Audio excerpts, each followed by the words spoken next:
खबर आपको देंगे लाहौर से, जहां मूसलाधार बारिश ने जल थल एक कर दिया है। शहर दरिया का मंजर पेश करने लगा, जिसके बायस शहरियों को शदीद मुश्किलात का सामना करना पड़ रहा है।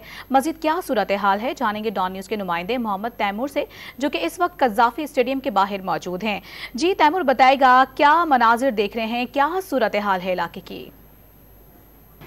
जी बिल्कुल, इस वक्त मैं कज़ाफी स्टेडियम में मौजूद हूँ और कज़ाफी स्टेडियम और उसका जो अतराफ है वो नदी नाले का मंजर जो है वो पेश कर रहा है। अगर हमारा कैमरामैन आरिफ रहमत आपको दिखा सके तो यहाँ की जो सूरत हाल है वो आप देख सकते हैं कि 2-2, 3-3 फुट पानी जो है वो जमा हुआ है, जिसकी वजह से लोगों को शदीद जो है मुश्किलात का जो है इस हवाले से सामना करना पड़ रहा है। लोग इंतहाई मुश्किल से जो है वो यहाँ से गुजरे हैं। बहुत से ऐसे लोग हैं जिसको देख के ही यहाँ से वापस जो है वो मुड़ जाते हैं। अलबत्ता यहाँ वासा की गाड़ियाँ मौजूद है जो यहाँ पे पानी की निकासी के लिए कोशिशें कर रही हैं, मगर स्पोर्ट्स बोर्ड का अमला जो है वो यहाँ पे मौजूद नहीं है। कज़ाफी स्टेडियम की जो प्रेमिसेस है उसके अंदर स्पोर्ट्स बोर्ड की जिम्मेदारी है कि वो यहाँ पे निकासी आपके तमाम तर इंतजाम जो है वो खुद संभाले, मगर यहाँ पे जब भी बारिश होती है और पानी जमा होता है तो वासा को ही इंतजाम जो है वो करने पड़ते हैं और वासा ही इस वक्त यहाँ पे इंतजाम करता हुआ दिखाई दे रहा है। उनकी यहाँ पे मशीनें लगी हैं, एहलकार यहाँ पे मौजूद हैं, ट्रक यहाँ पे लगे हुए हैं, जबकि स्पोर्ट्स बोर्ड का अमला यहाँ पे मौजूद नहीं है। लोगों को शदीद दुश्वारी का सामना करना पड़ा। यहाँ से गुजरने में लोगों की गाड़ियाँ और मोटरसाइकिलें जो है वो खराब हो रही हैं। लाहौर में आज सबसे ज्यादा